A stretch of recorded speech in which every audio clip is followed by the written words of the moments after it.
Assalamualaikum warahmatullahi wabarakatuh. Hamdan wa syukran lillah, salatan wassalaman ala rasulillahi, amma ba'd. Wa qala Allah ta'ala fi kitabihil karim, a'udhu billahi minasyaitonir rajim. Thumma awrathnal kitabal ladina astafayna min ibadina faminhum dhalimun li nafsihi wa minhum muqtasid wa minhum sabiqum bil khairati biidznillah. Dzalika huwal fadlul kabir. Shadaqallahul azim. Amma ba'd. Hadirin rahimani wa rahimakumullah. Dalam suratul Fatir ayat 32 sebagaimana ayat yang saya bacakan tadi, Allah menjelaskan kepada kita bahwa Allah Subhanahu wa taala telah menurunkan Al-Qur'an kepada hamba-hambanya.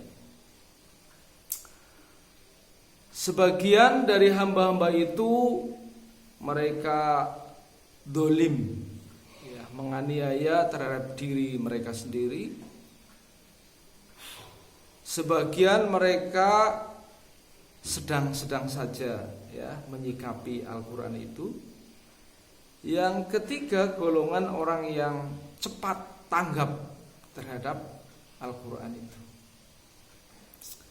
Hadirin rahimani wa rahimakumullah, perlu kita pahami bahwa Allah itu adalah Rabbun Nas.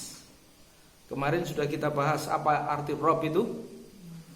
Rabb adalah pencipta, yang menciptakan kita. Dan yang kedua, Allah yang memelihara kita. Jadi sesungguhnya Allah lebih tahu terhadap diri kita daripada kita sendiri. Kita ini tidak tahu apa yang terjadi dalam perut kita sekarang ini, dalam tubuh kita. Apa yang akan terjadi pada diri kita 1 detik, 1 menit yang akan datang. Allah Subhanahu wa taala mengetahui rahasia itu semuanya. Sedangkan Al-Quran ini adalah hudal linnas. Al-Quran adalah petunjuk bagi manusia. Allah menciptakan petunjuk itu agar supaya manusia selamat hidupnya di dunia dan di akhirat, merasakan kebahagiaan dalam meniti hidup yang sementara di dunia dan akan meraih kejayaan yang selama-lamanya di akhirat. Karena ilmu Allah Subhanahu wa taala itu meliputi segala sesuatu. Allah mengetahui apa yang telah terjadi ribuan tahun yang silam. Allah Subhanahu wa taala mengetahui apa yang tengah terjadi. Dari hal yang renik-renik kecil yang tidak kasat mata, yang masih terlintas dan terpikir dalam akal kita, maupun yang sudah dijaharkan, maupun peristiwa yang akan terjadi ribuan tahun yang akan datang, bahkan alam setelah kematian kita. Semuanya Allah tahu rahasianya. Makanya Al-Quran itu diturunkan untuk menjadi petunjuk bagi manusia. Maka umat Nabi Shallallahu Alaihi Wasallam ini dijadikan oleh Allah sebagai umat yang terbaik. Mengapa? Karena tugasnya ukhrijat linnas. Karena tugasnya adalah menemui daripada manusia, mengkomunikasikan kepada manusia akan tugas yang suci dari Allah, yaitu ta'muruna bil ma'ruf wa tanhauna 'anil munkar wa tu'minuna billah. Tugasnya mengajak kebaikan, mencegah kemungkaran, mengajak manusia beriman kepada Allah Subhanahu wa taala. Tetapi ketika tugas ini dilakukan kepada manusia, maka manusia ini terpecah jadi 3 golongan. 3 golongan manusia. Golongan manusia pertama adalah orang yang mengingkari Al-Quran itu, ya. Dia tidak percaya dengan Al-Quran, dengan kebenaran Al-Quran. Dia menolak daripada kebenaran. Ya, dakwah Nabi, ya, ini ditolak mentah-mentah, ditentang. Bahkan Nabi ketika berdakwah menyampaikan kebenaran, sebagian dari mereka itu ingin membunuh Nabi. Karena Nabi mendakwahkan kalimat la ilaha illallah. Ya, tiada sesembahan kecuali Allah. Bagi mereka yang menentang, Nabi itu dianggapnya aneh, tidak masuk akal. Ya, kalau sebutan di sana itu al-majnun, gila, gitu ya. Mengapa tidak masuk akal? Karena akal pikiran mereka itu, logika berpikirnya, saya punya Tuhan 60 saja tidak bisa mengatasi masalah kehidupan. Kok Muhammad menyeru saya supaya menyembah Tuhan yang satu? Akalnya di mana? Nah, itu ya. Jadi dia merasa terhina akal pikirannya. Karena tidak logis menurut pemikiran orang yang keblinger, gitu ya. Pernah nggak Anda berjalan di suatu tempat di mana di tempat itu Anda keblinger, ya, tidak tahu ini yang barat yang mana, ya. Saya sudah bertahun-tahun di sini, perasaan saya itu baratnya sana, itu ya.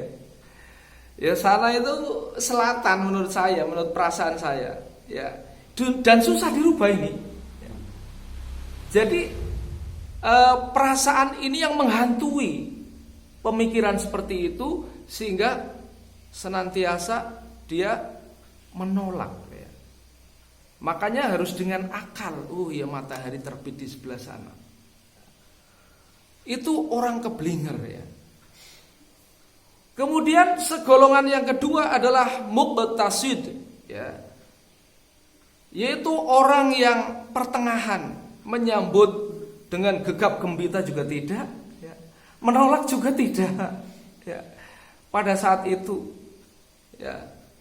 Kemudian golongan yang ketiga adalah sabiqum bil khairat, adalah orang yang sigap, ya, menyambut kehadiran Nabi, kebenaran Al-Quran ini dengan gegap gembita, dengan perasaan bahagia, perasaan senang.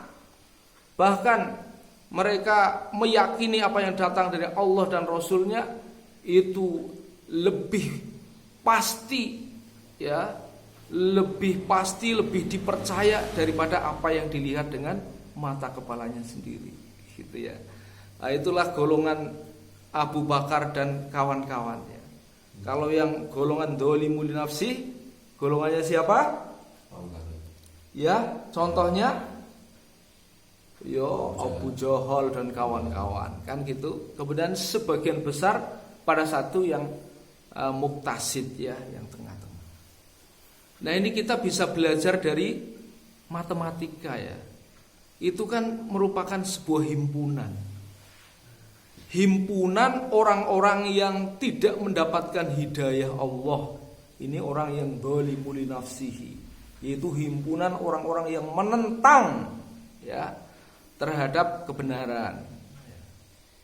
Orang-orang yang tidak mau menerima kehadiran Nabi, ya. Nabi yang diutus untuk menyampaikan kebenaran tapi ditolak.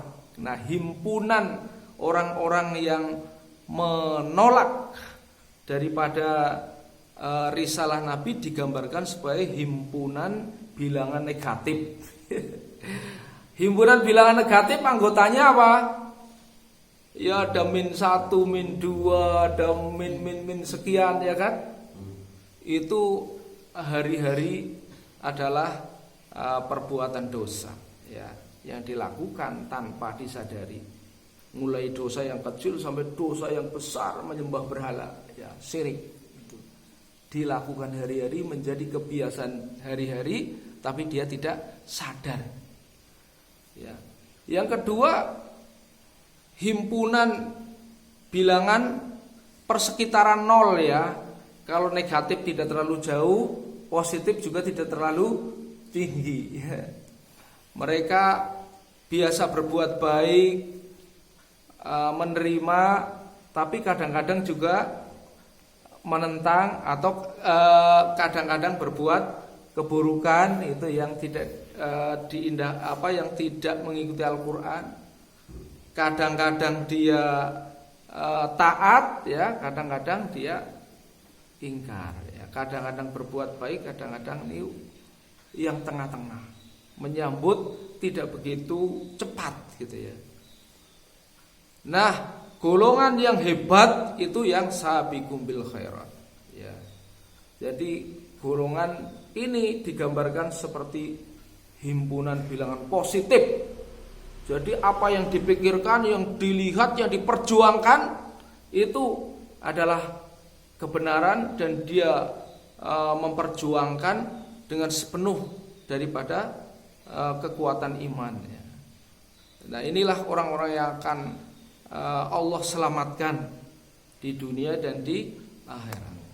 Terima kasih atas perhatian, mohon maaf atas kekurangan. Nun wal qalami wa ma yasturun. Billahi taufik wal hidayah. Wassalamualaikum warahmatullahi wabarakatuh.